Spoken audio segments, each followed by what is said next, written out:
मंत्री आप तिरंगा यात्रा पहुंच रहे हैं, क्या कहना है? मैं आज ही नहीं, प्रत्येक वर्ष जो है 26 जनवरी हो या 15 अगस्त का कार्यक्रम हो, जो हमारे राष्ट्रीय पर्व होते हैं, और पुरकाजी विधानसभा के लोग, विशेषकर पुरकाजी कस्बे के लोग प्रत्येक वर्ष तिरंगा यात्रा का आयोजन करते हैं।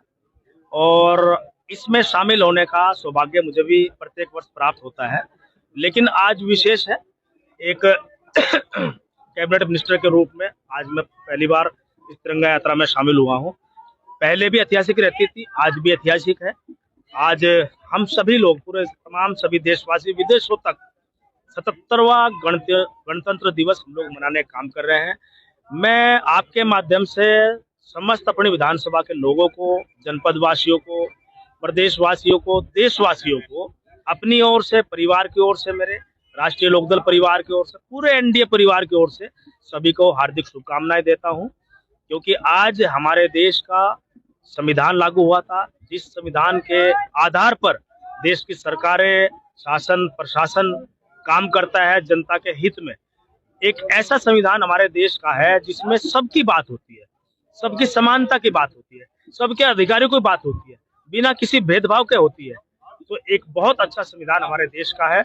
निश्चित रूप से 70 सालों से ज्यादा हमारे देश को आजाद हुए हो गए हैं, और आज हम लोग को ये भी संकल्प लेना चाहिए कि जिन महापुरुषों के कारण, जिन क्रांतिकारियों के बलिदान के बाद हमारे देश को आजादी प्राप्त हुई, आज हमें उनको नमन करने का भी अवसर है।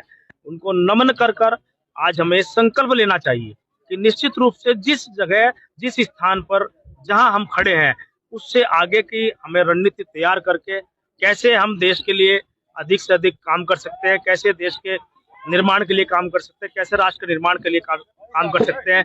जैसे प्रधानमंत्री जी ने कहा कि 2047 तक हमारे देश को विकसित होना चाहिए, और मैं तो आभार करूंगा प्रधानमंत्री जी का। मुख्यमंत्री, कम से कम किसी नेता ने भविष्य के विषय में सोचा तो कि भाई 2047 में हमारे देश को विकसित होना चाहिए। नहीं तो जितनी भी सरकारें इससे पूर्व रही, वो सिर्फ अपने 5 साल के विषय में सोचती है, अगले 5 साल के 10 साल का कोई संकल्प आज तक देश के सामने नहीं रखा। तो प्रधानमंत्री जी ने कहा विकसित होना चाहिए, तो हम सब लोगों की जिम्मेदारी है, व्यक्तिगत रूप से, सामाजिक रूप से सबकी जिम्मेदारी है, हम लोग जिम्मेदारी को निभाएं और देश के निर्माण में, राष्ट्र के निर्माण में कैसे हमारा देश समृद्ध हो, कैसे हमारा देश विकसित श्रेणी में आए, उसके लिए हम सब लोगों को काम करने के लिए आज संकल्प लेने की आवश्यकता है। मंत्री जी, ये 4 लाइन की जो घोषणा हुई है, आपने सौगात दी है, ये कब तक? नहीं, इसका अभी अलाइनमेंट हुआ है, अभी इसका नोटिफिकेशन तो नहीं हुआ, लेकिन एक एक्सप्रेस में माननीय मुख्यमंत्री जी ये चाहते हैं कि शाम